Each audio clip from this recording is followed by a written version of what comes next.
La vocación mía nace, yo lo último que pensaba era meterme sacerdote, por supuesto, porque estaba en el mundo empresarial, hice mis estudios en Salamanca, me eduqué con los jesuitas y demás, pero nació en entrar en el proceso de beatificación de Isabel la Católica. Entonces entré en el proceso de beatificación de Isabel la Católica y me vino la vocación sin mayor problema y decidí meterme sacerdote y vivo feliz.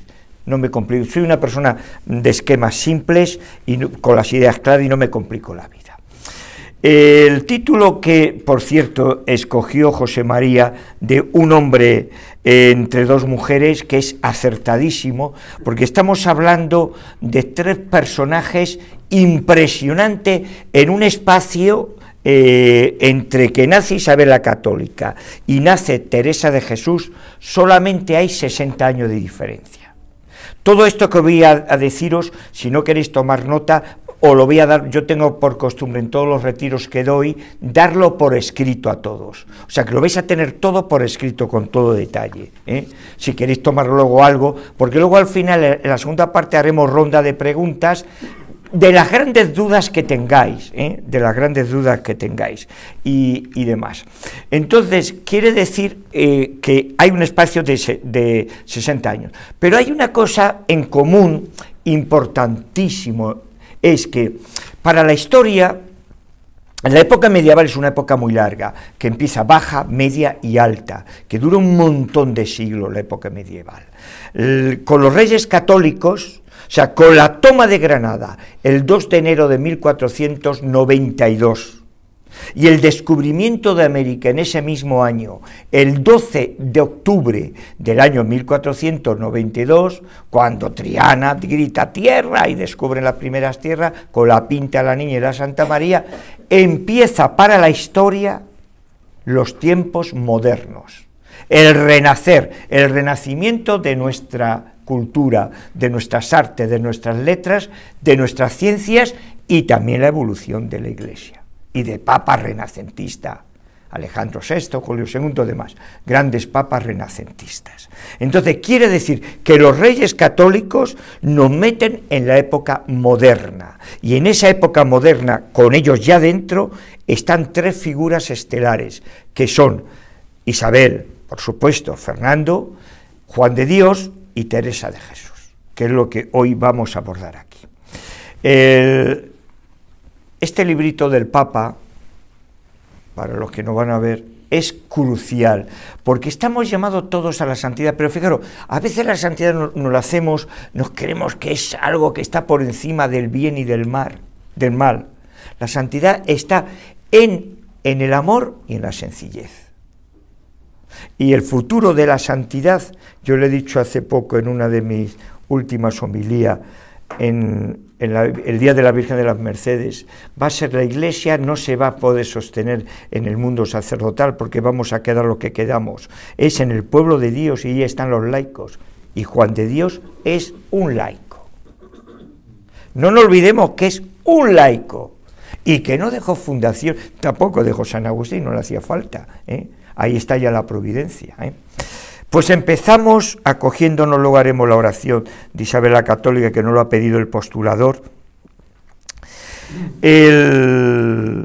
Estas tres figuras tienen de entrada un denominador común, que viven en épocas muy cercanas y continuativas, una de otras. Isabel la Católica nace un 22 de abril del año 1451, que nace en Madrigal de las Altas Torres, en el Palacio Juan II de Castilla, que se conserva todo, gracias a Dios, muy bien conservado, porque allí ha habido una orden de madres agustinas de forma ininterrumpida desde la época esta, ¿no? O sea, un poco posterior, pero ininterrumpida. Nace allí Isabel la Católica.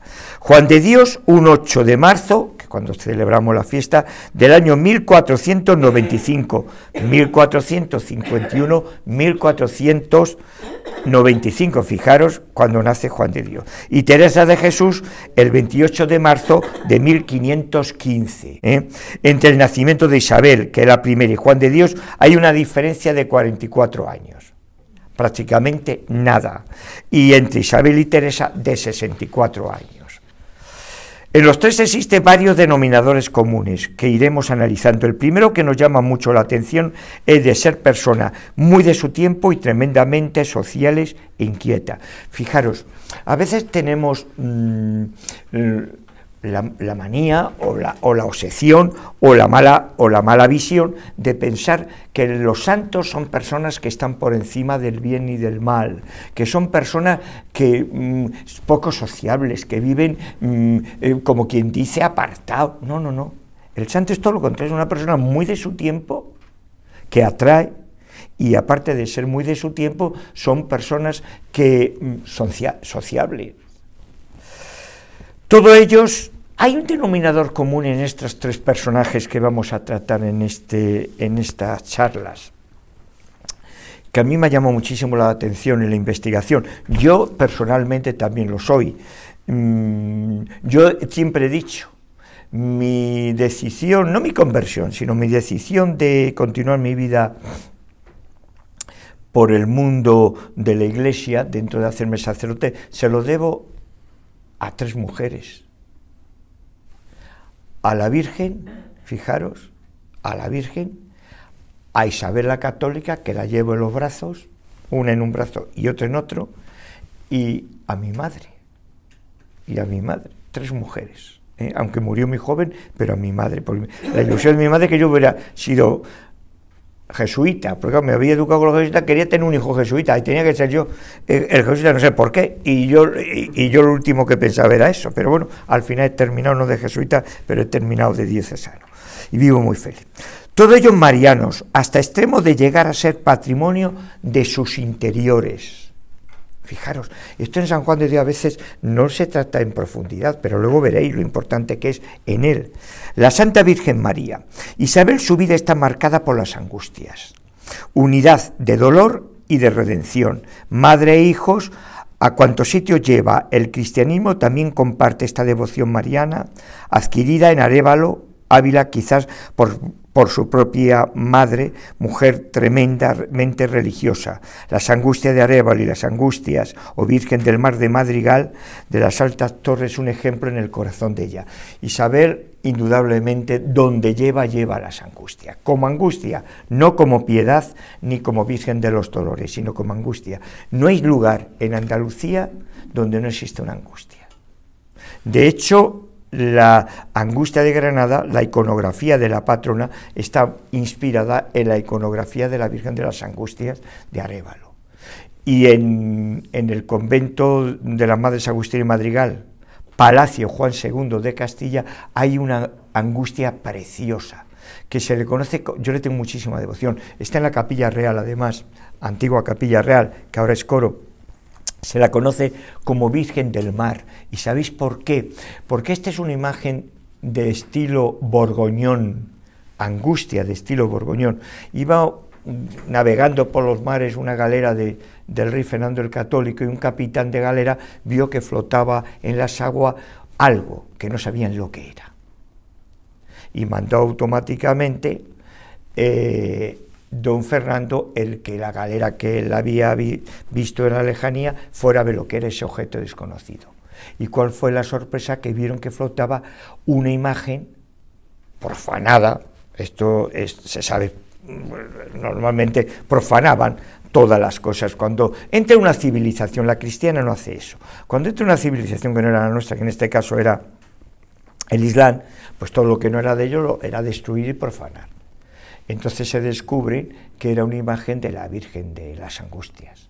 Manda rescatarla, restaurarla y la envía, fijaros qué bonito, a la casa de donde había nacido su mujer, Isabel la Católica, y allí se venera, con lo que acabo de decir yo, que está a los pies de esa imagen de las Angustias. Juan de Dios en Guadalupe,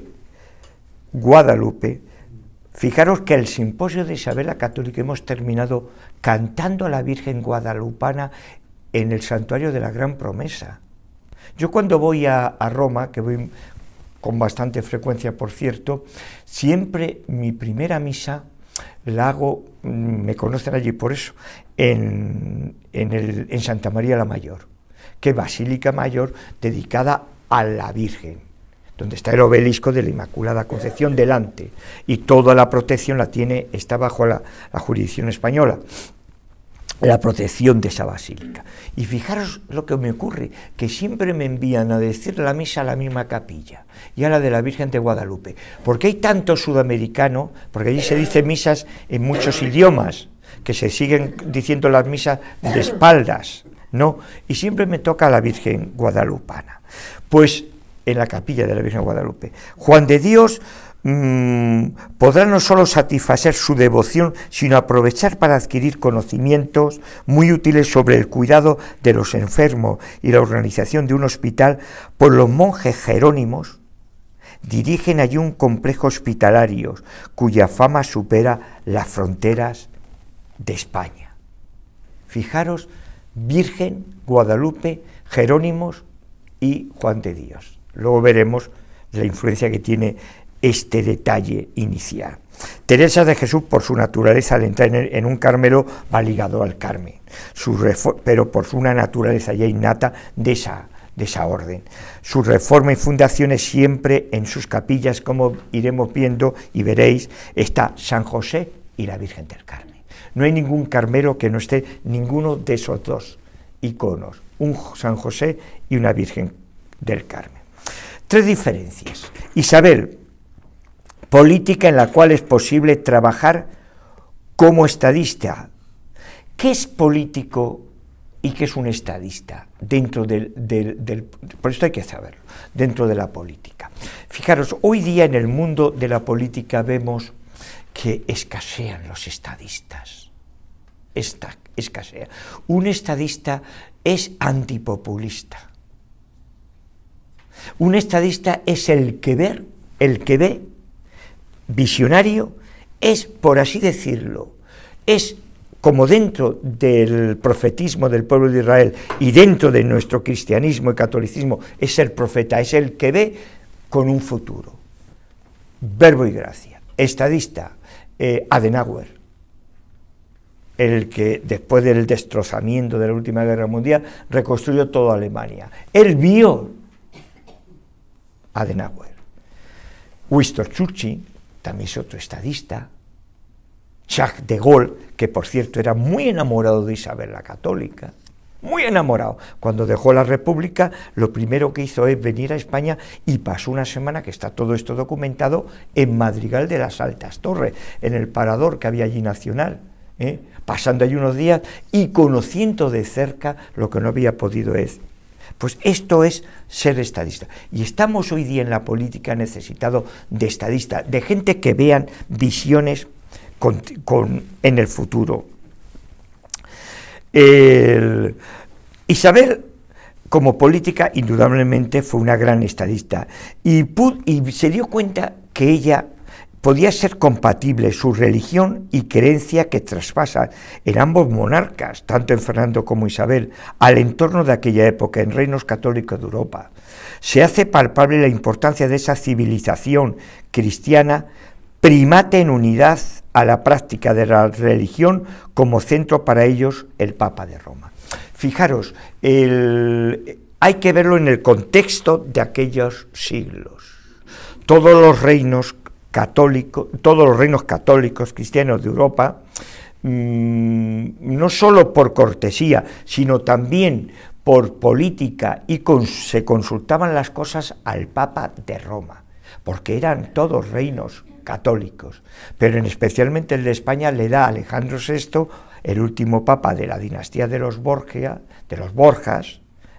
La dinastía de los Borja tiene 3 papas, el último Alejandro VI, y termina esa dinastía con un gran santo, el tercer general de la Compañía de Jesús, que es San Francisco de Borgia, San Francisco de Borja, todo descendiente de la parte de Valencia, de Gandía y demás, ¿no? Juan de Dios prima el ser un laico consagrado, que tanto necesita la Iglesia de hoy como la de ayer. Fijaros todo lo importante que es. He dicho al principio de esta charla que no se va a sostener, esto lo sabemos todos, en el mundo sacerdotal, sino en el pueblo de Dios. Y no hay que preocuparnos, porque está el Espíritu encima. Dispone en aquellos tiempos de un pensamiento ideales tan actuales entonces como hoy. ¿Qué sentido tiene ir, decía Juan de Dios, y a predicar el Evangelio a las Indias si las ciudades de España están necesitadas? ¿Cómo está Europa?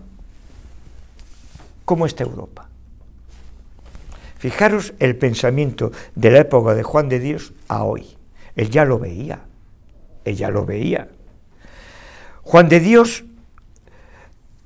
en Teresa de Jesús, por ejemplo, vemos rápidamente que se da cuenta de la gran actualización y reforma que necesita el Carmelo. Sus ideas son claras y con fuerza interior emprende ese apasionante proyecto.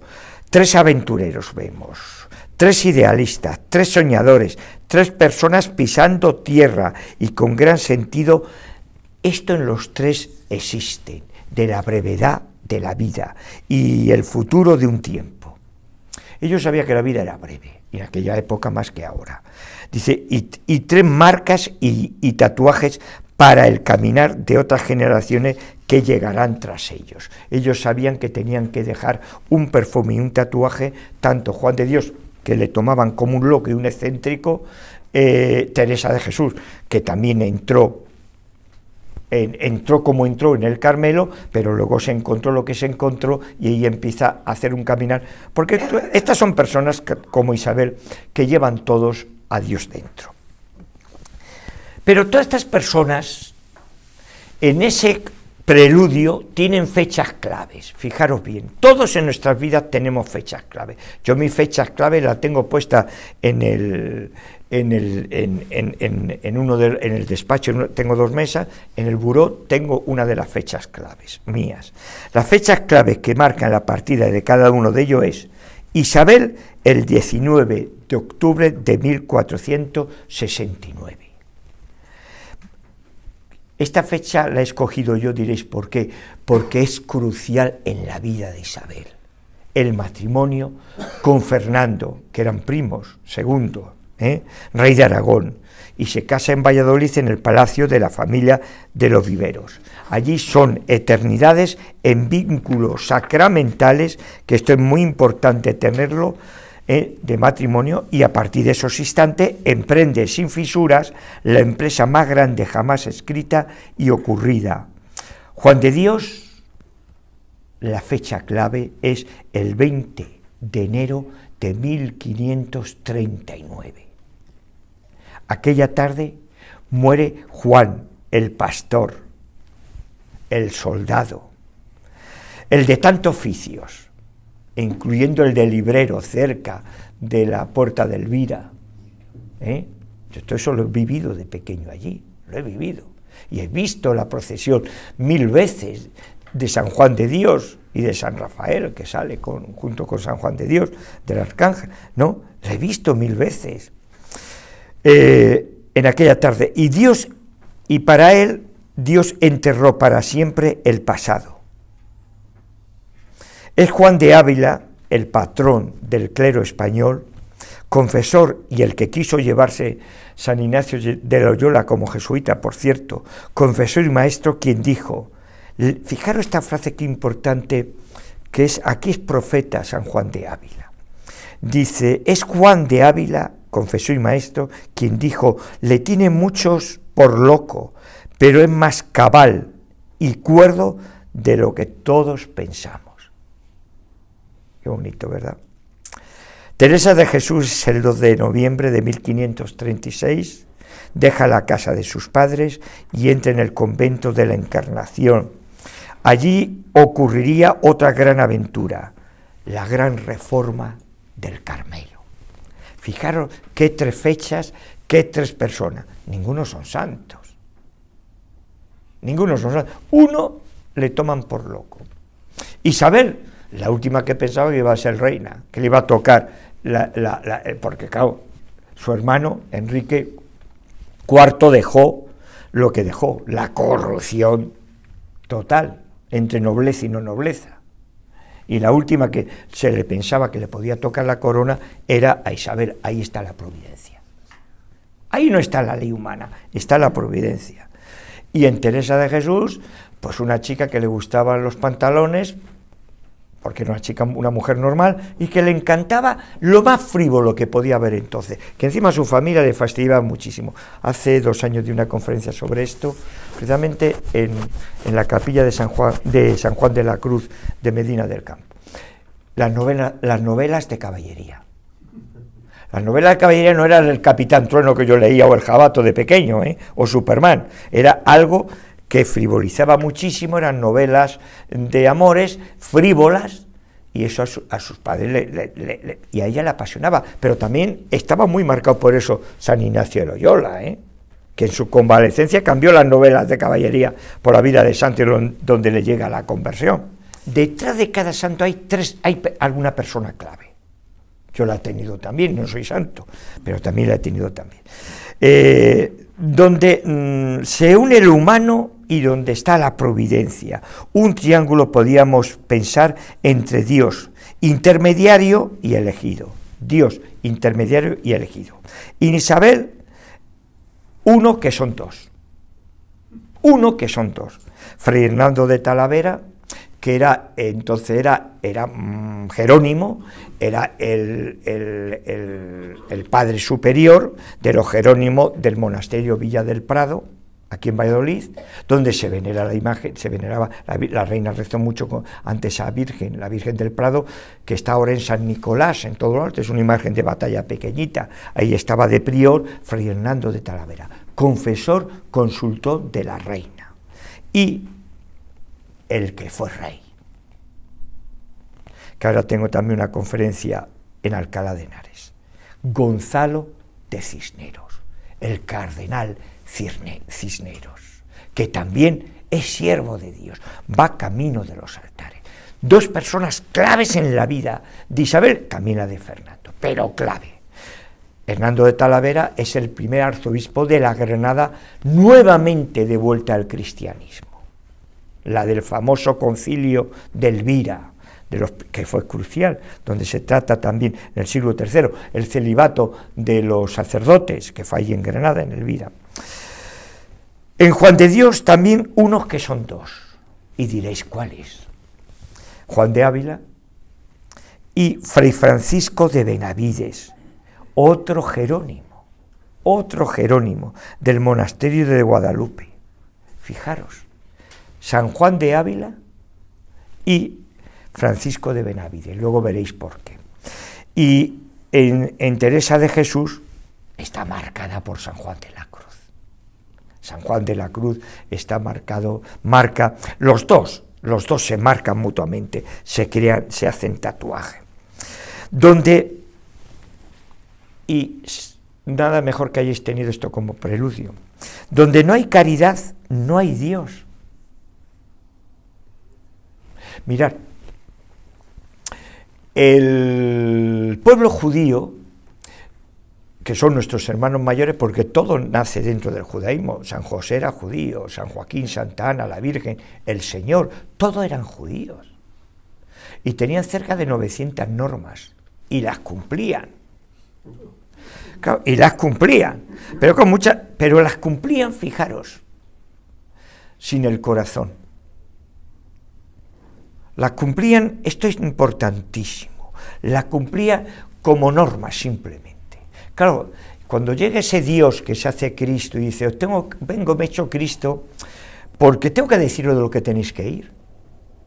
Porque claro, yo tenía las dos naturalezas, la divina y la humana, y se va a un monte, y se siente en la tierra, y con un sayal de lino, da el corazón a la ley del Sinaí de Moisés, y le dice, mira, chavales, os tenéis todo, pero falta el corazón. Tenéis el decálogo, cuando volvisteis de estar de esclavo y de construir pirámides y monumentos funerarios con los egipcios, os di en el Sinaí, en el Éxodo, os di la ley, pero la estáis cumpliendo sin corazón.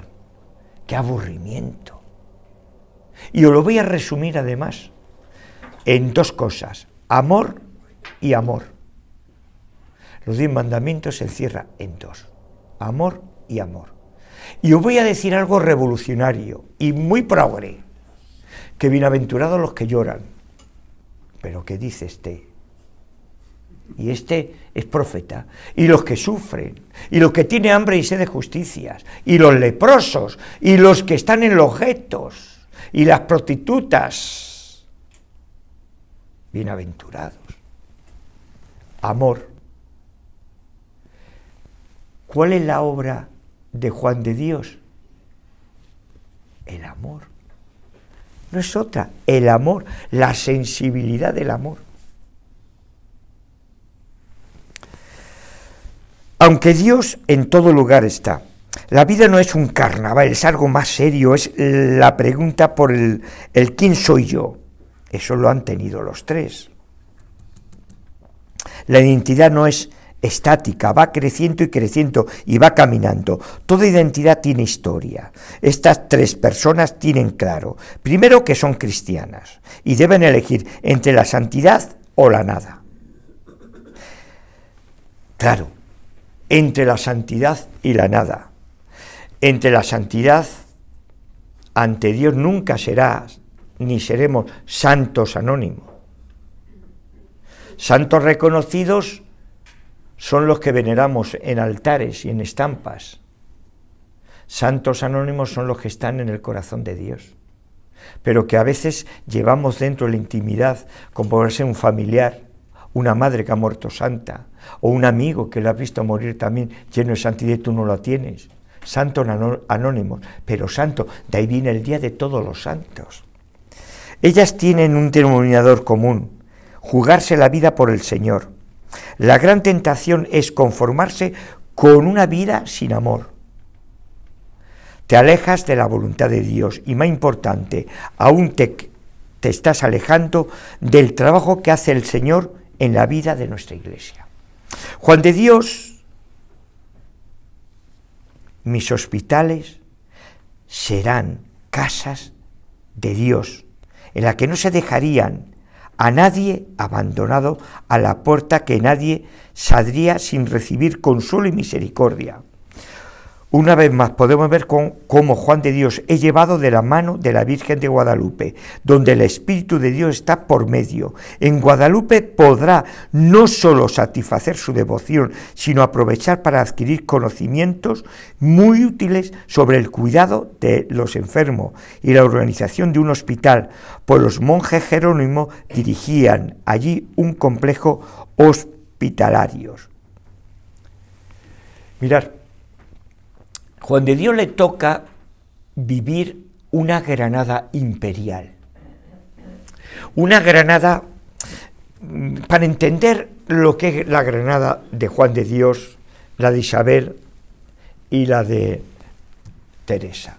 Aunque Teresa no llegó nunca a Granada, pero guarda también relación con sus fundaciones.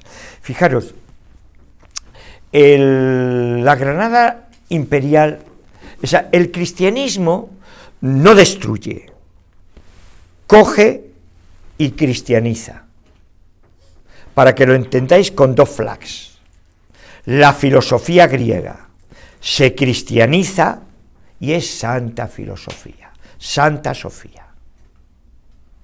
¿Claro? La filosofía romana guarda relación muchísimo.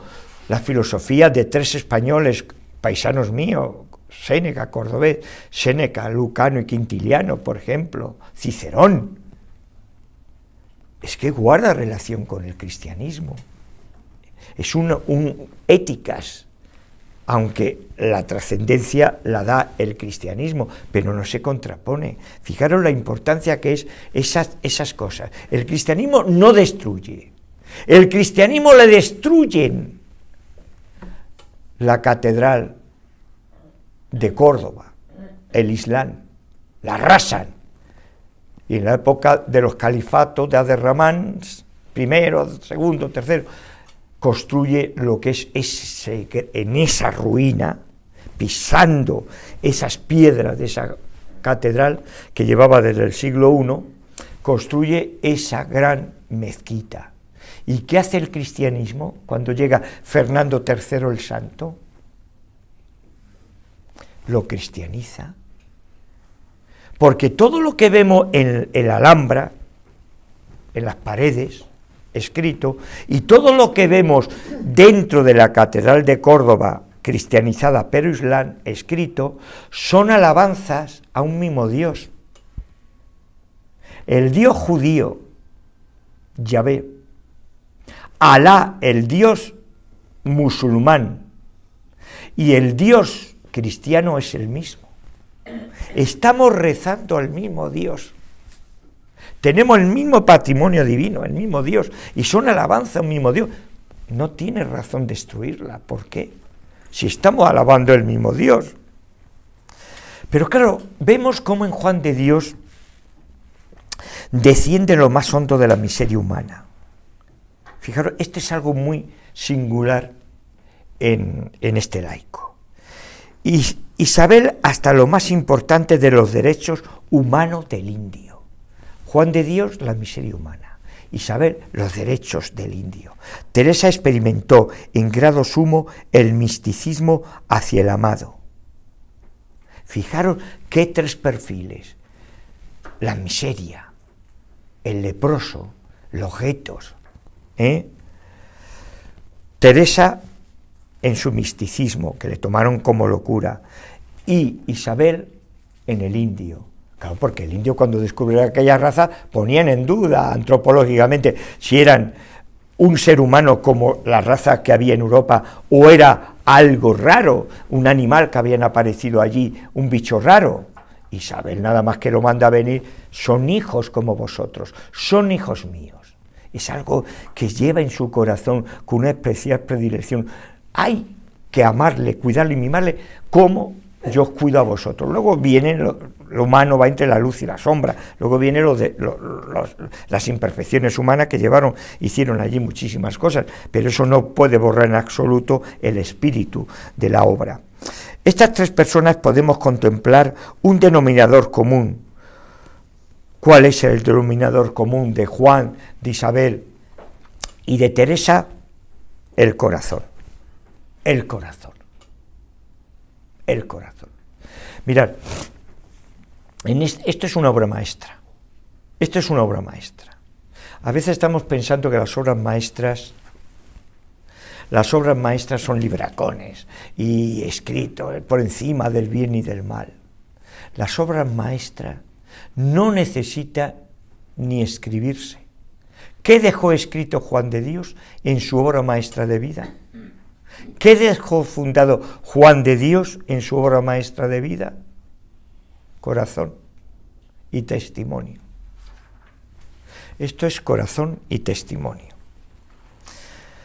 Lo único que cuenta para todos ellos es Dios y el hombre. Fuera de ahí, por importante que fueran las cosas, todas tornaban relativas. Estamos, por desgracias, viviendo el gran relativismo de nuestra sociedad. Verdaderamente, yo lo definiría con una palabra: asqueroso. Tras todos estos personajes vemos historias negras, falsas, que azotan en vida o después de su existencia. Veamos. Nadie estamos libres de nuestras leyendas. En Juan de Dios vemos cómo tiene una época en que se le ve como un personaje siniestro, y llamado Simón de Ávila, persona que no tiene otra ocupación. Claro, es que Juan de Dios se le ve un personaje siniestro. ¿Por qué?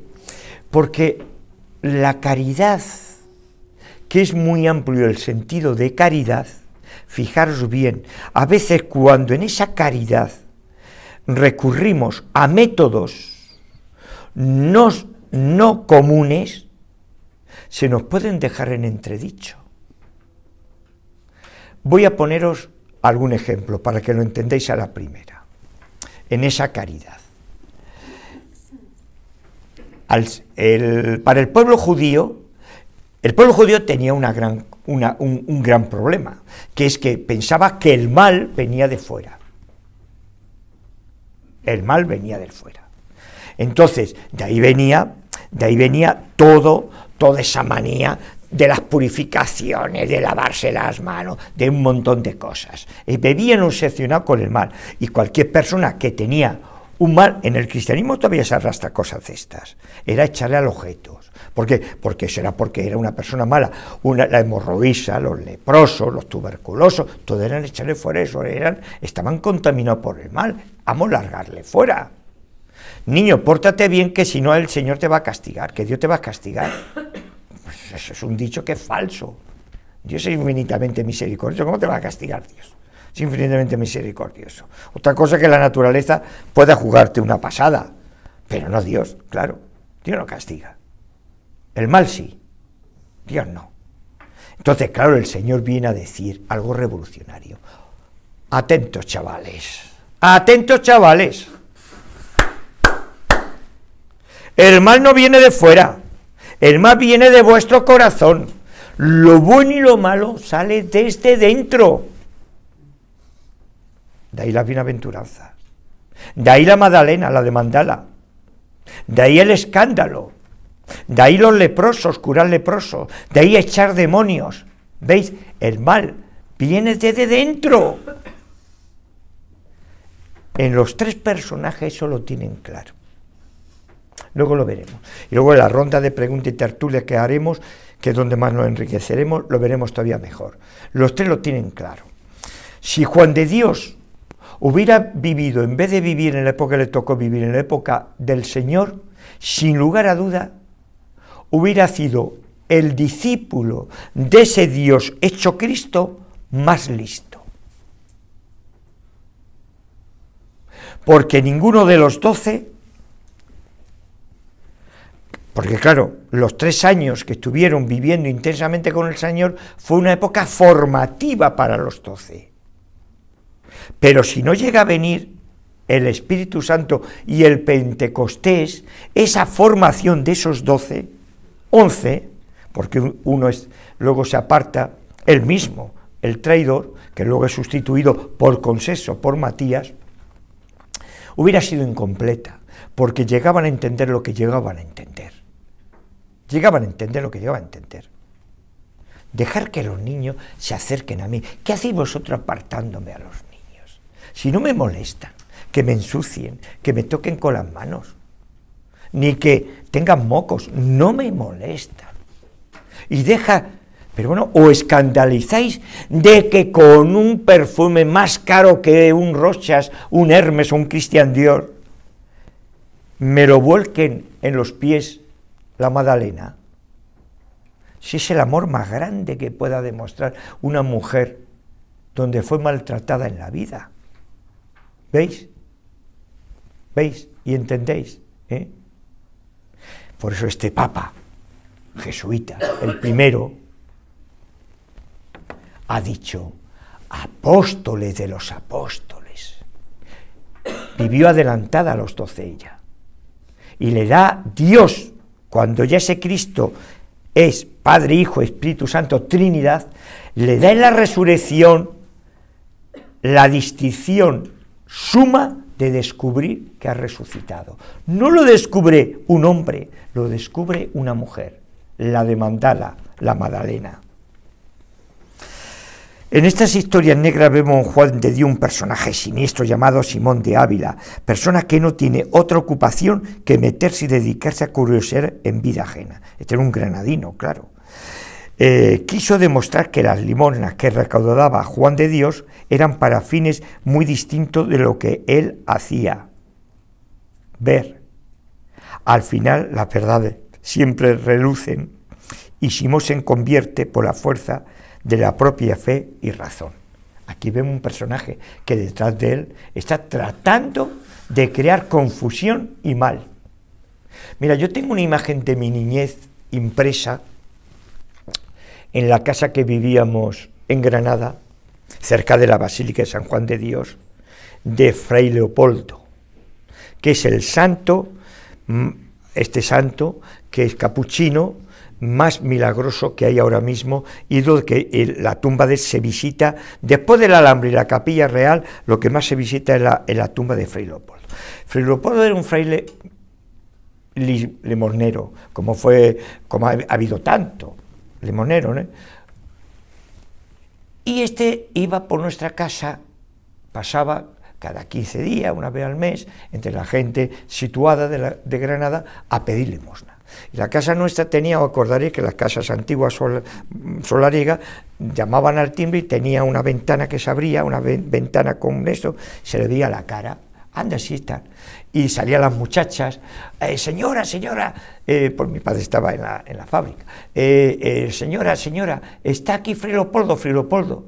Y salía mi madre y se le daba siempre limosna. Y yo me acuerdo de alguna vez cuando llamaba, de abrir la ventanica, adelantarme antes de la muchacha y ver la cara de Fray Leopoldo con aquella farba que me daba miedo, pero ¿sabéis lo que tengo clavado? La cara de bondad, la sonrisa, los ojos de bondad, transmitía bondad, y la bondad es santidad. Fijaros lo que me he quedado con Fray Leopoldo, fijaros lo que me he quedado. En el caso de Isabel, una leyenda. Bueno, en Isabel se da 3 leyendas. La rosa, si os queréis quedar con ella, ahí os podéis quedar. La leyenda negra, si os queréis quedar con la leyenda negra, pues mira, pues está ahí la confusión. Y la verdad, las 3 leyendas. La negra construida sin una base sólida de verdades históricas, donde se transparenta de forma casi rozando el infantilismo, las envidias de aquellos enemigos del imperio español. En eso se ve claramente, y todavía se arrastra. En el proceso, gracias a Dios, no ha tenido gran influencia, como en el simposio se ha visto, porque se ha llevado todo de una forma impecable, pero ahí flotan. En Teresa de Ávila, la propia discrepancias dentro del Carmelo. Claro, esta Teresa que venía de una... Teresa también era de ascendencia judía. Ahumada es un apellido judaico, ¿no? Como el mío Wille, en alemán, también significa voluntad en español. Es un apellido también de ascendencia judaica. Ella tenía muy claro el camino y las matemáticas de Dios su amado. Las matemáticas de Dios. Matemáticas de Dios. Eso está en Isabel, en esa actitud. En Juan de Dios ni os cuento. Y en Teresa lo acabo de referenciar. Las matemáticas. ¿Veis? Pues veréis estas matemáticas donde nos lleva. Tuvieron que soportar insultos y desprecios, pero también experimentaron el gozo de ver unas obras bien construidas. Fijaros, hago aquí un interludio. La calle de San Juan de Dios comienza de la Plaza del Triunfo, si lo conocéis, donde está la famosa la Virgen, el monumento a la Inmaculada Concepción, y detrás de ese monumento está la fuente que hizo tan preciosa Bohigas, el ingeniero Bohigas, y detrás, ¿qué es lo que hay? El Hospital Real. El Hospital Real, ¿no? Fijaros, los reyes católicos fueron pioneros, como Juan de Dios, en 2 cosas. Porque, uno, no existía la seguridad social, pues fueron ellos los que crearon la seguridad social a nivel de atender de forma gratuita desde la corona y costeado desde la corona de los hospitales reales. Atender en Juan de Dios le va a valer mucho el Hospital Real de Granada, porque allí está enterrado él, y ve lo que se cuece dentro,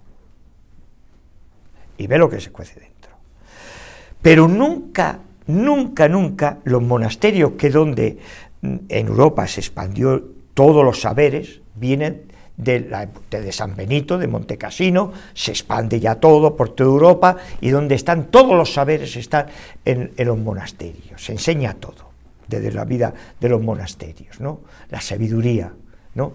Vemos cómo atendían puntualmente, como vemos en Guadalupe, tenían sus enfermerías, pero nunca como una organización vine a hacer la obra por ese Dios que tiene detrás, nunca mejor dicho, Juan de Dios, Ahí viene una obra organizada, con una estirpe que va dejando.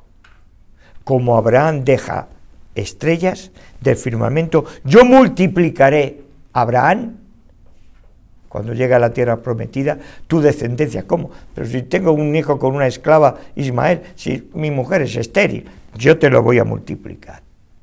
Pues en este Juan de Dios multiplica. ¿Veis lo que es tener a Dios de nuestro lado? ¿Lo veis? Él no se lo imaginaba esto, Juan de Dios no se imagina. Juan de Dios es lo que iba haciendo el bien. Tenía un corazón más grande que el cuerpo que llevaba, y claro, él se dedicaba a lo que le daba ese corazón. Isabel, por supuesto, fue rechazada por una gran parte de aquella nobleza corrupta e influyente, con poderes en gran parte no atribuido a ellos. Isabel, cuando llega, se da cuenta, porque claro, Isabel fue un alma pura en su juventud, vivió, yo creo que ahí es donde la providencia ella empieza a mandar, vivió apartada de todas las intrigas que tenía la corte de su hermano Enrique IV. Vivió y apartada de aquella nobleza que era totalmente corrupta. Veis hoy lo que estamos viendo, imaginaros entonces, donde tenía más poder que el propio monarca. Entonces ella vivió apartada de eso, ella nace en Madrigal y vivió a pocos kilómetros con una madre, también una gran mujer, que era la última mujer de Juan II de Castilla, Isabel, y vivió metida en una pureza de normas, no estuvo contaminada. Juan de Dios, el precio de la sospecha, el tomarle como loco y farsante. Fijaros lo que sufre Juan de Dios, encima que está haciendo el bien y cogiendo a la gente, a los leprosos y a la gente necesitada. El místico es una persona, pensamos que el misticismo es una persona que está por encima del bien y del mal, que no pisa tierra. Mira, el místico precisamente es todo lo contrario, es una persona que no está por encima ni del bien ni del mal y que pisa tierra y bien firme, y desgasta sandalias. Esta es una de las santas más andariega que puede haber dado la Iglesia, Teresa de Ávila. En Juan de Dios, Isabel y Teresa podemos pensar, tras todos ellos existen detalles de obsesiones, pero eso es muy normal en las grandes personalidades, que tenga grandes obsesiones, y no es malo, es bueno, porque eso se van depurando, se depuran todo al final. Cuando no hay obsesión es porque hay un relativismo y o mejor dicho, hay lo que, con palabra de hoy, nos convertimos en funcionarios, que es lo peor. Si yo me llego a meter cura para convertirme en funcionario, hubiera seguido con mi mundo empresarial, os lo digo así de claro. Porque yo no me metí a cura para hacerme funcionario, me metí a cura primero para ser feliz, como era, y en segundo lugar, para llevar el Evangelio con el carisma que Dios te da, no con el carisma que muchas veces nos trata de imponer. La Iglesia no es una secta, la Iglesia es comunión de carisma y comunión de colores. Es todo lo contrario a lo que son las sectas.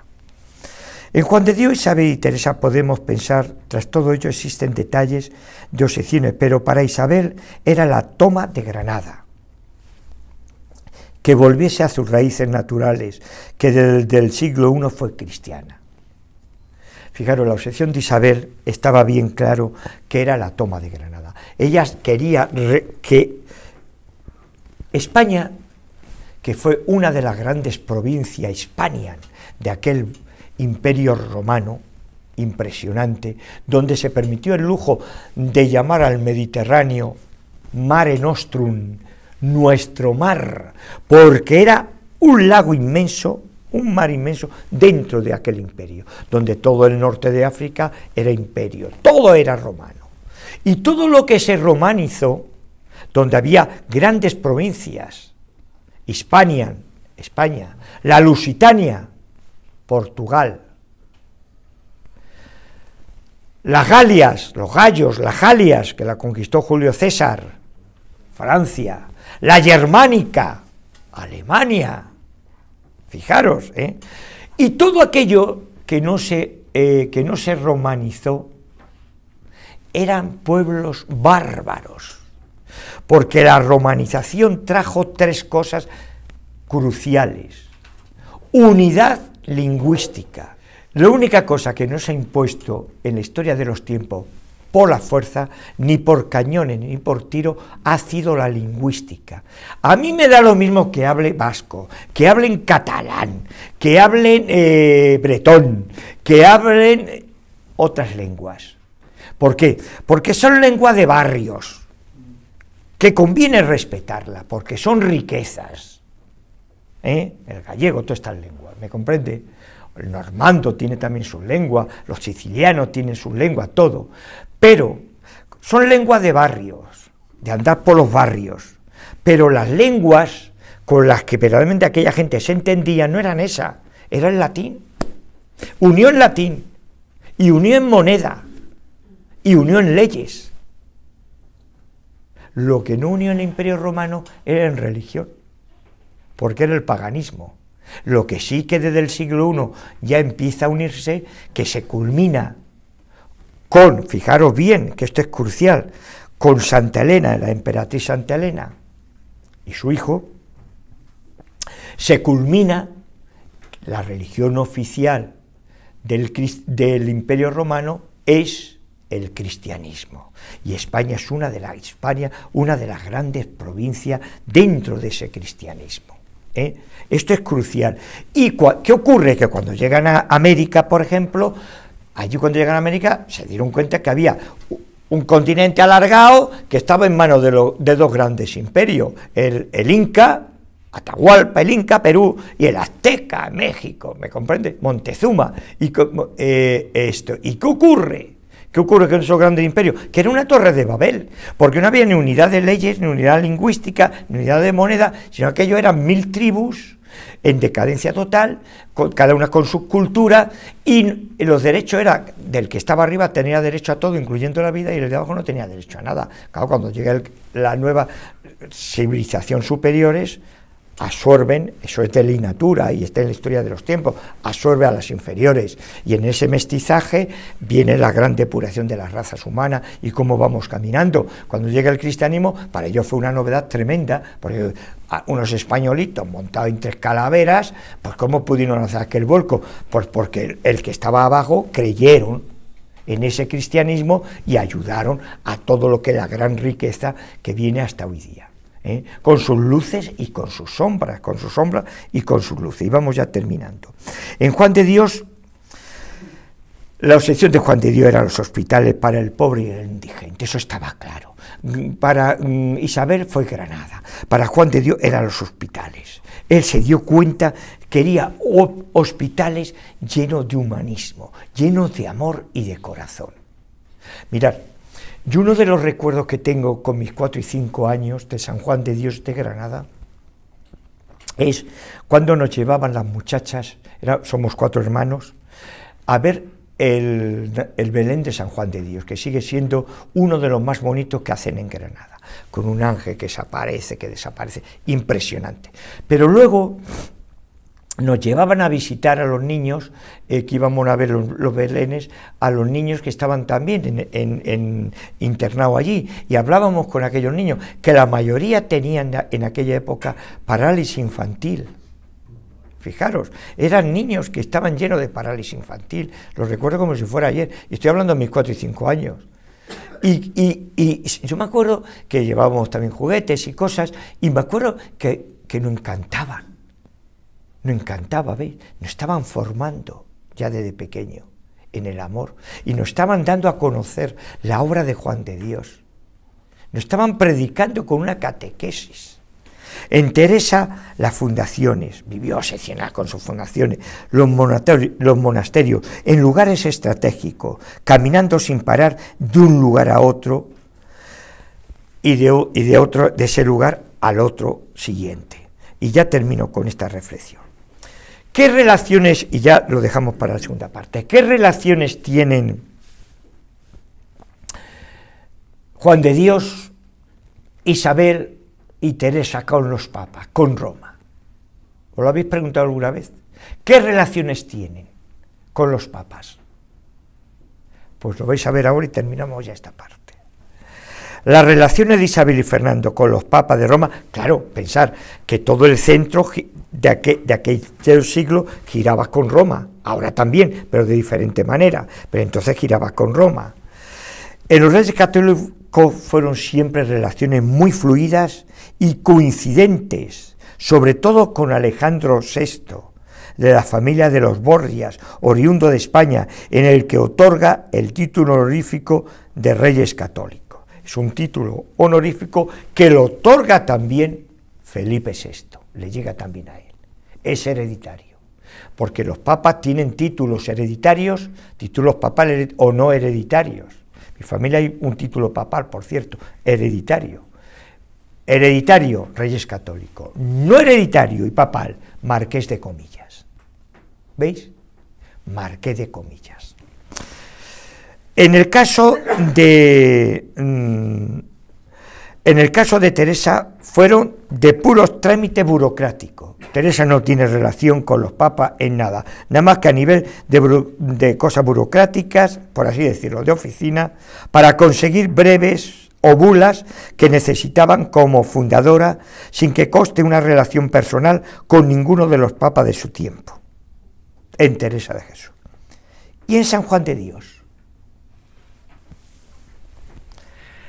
En San Juan de Dios vemos cómo Urbano VIII, fijaros, vemos cómo Urbano VIII, el 1 de septiembre de 1630, le beatifica y es canonizado por el Papa Alejandro